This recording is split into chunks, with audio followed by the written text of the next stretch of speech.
Passenger তোলা নিয়ে আবারও রেষারেষি ঘটল পথ দুর্ঘটনা। আর তাকে ঘিরে উত্তেজনা মালদহের হবিবপুর ব্লকের মালদা নালাগোলা রাজ্য সড়কের মধ্যম কেন্দুয়া এলাকায়। ঘটনায় উত্তেজিত জনতা পথ অবরোধ করে, ভাঙচুর চালানো হয় ঘাতক বাসে।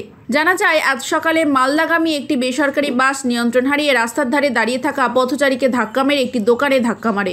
ঘটনায় গুরুতর জখম হন স্থানীয় বাসিন্দা রাজু সিং। তাকে রক্তাক্ত অবস্থায় উদ্ধার করে মালদা মেডিকেল কলেজ হাসপাতাল নিয়ে যান গ্রামবাসীরা। এরপরে উত্তেজিত জনতা সেই বাসে ভাঙচুর চালায়, যদিও পরে পুলিশ গিয়ে পরিস্থিতি নিয়ন্ত্রণে আনে। এদিকে এই ঘটনার জেরে প্রায় 1 ঘন্টা পথ অবরোধ করা হয় মালদা নালাগোলা রাজ্য সড়ক।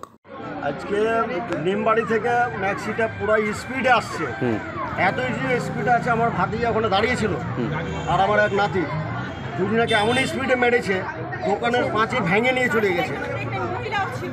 কোন জায়গায় ঘটনাটা ঘটেছে? ঘটনা ঘটেছে আমাদের ক্লাবের সামনে আর কি, এই সুইচ গেটের সামনে, ক্লাবের সামনে। মানে কি মনে হয়েছে কীভাবে? দোকান ডালপুরি দোকানের সামনে। তো কোথা থেকে অ্যাক্সিডেন্ট হয়েছিল, কোথায় নিয়ে গেছে? মানে দোকান থেকে নিয়ে চলে গেছে আপনার আর এক দোকানের কাছে, ডালপুরি দোকান থেকে মুদিখানার দোকানের সামনে নিয়ে চলে গেছে। এখন কি অবস্থায় রয়েছে সে? একদম পা ফ্র্যাকচার হয়ে গেছে, ওপর সিরিয়াস এখন দুটাই, মানে বাঁচবে কিনা তার ঠিক নাই। আচ্ছা, এ কীভাবে দেখছেন? প্রশাসন এসেই আগে রাস্তা ক্লিয়ার করছে, মানে আমাদের কাছে না জেনে শুনেই আগে বলছে রাস্তা ক্লিয়ার করা। আপনারা কি চাইছেন? আমরা চাচ্ছি যেন সুস্থ বিচার হয়, যেন সমাধানটা হয়। এত স্পিডে গাড়ি ঘোড়া যেন না চলে, এখানে প্রায় অ্যাক্সিডেন্ট হতেই থাকে। অথচ প্রশাসনের ভূমিকা হচ্ছে কি আগে রাস্তা পরিষ্কার করো, কী হয়েছে দেখবে না। কোন জায়গায় ঘটনাটা ঘটেছে? ঘটনাটা ঘটেছে মধ্যমনা আমাদের সুইচ গেটের সামনেই আর কি।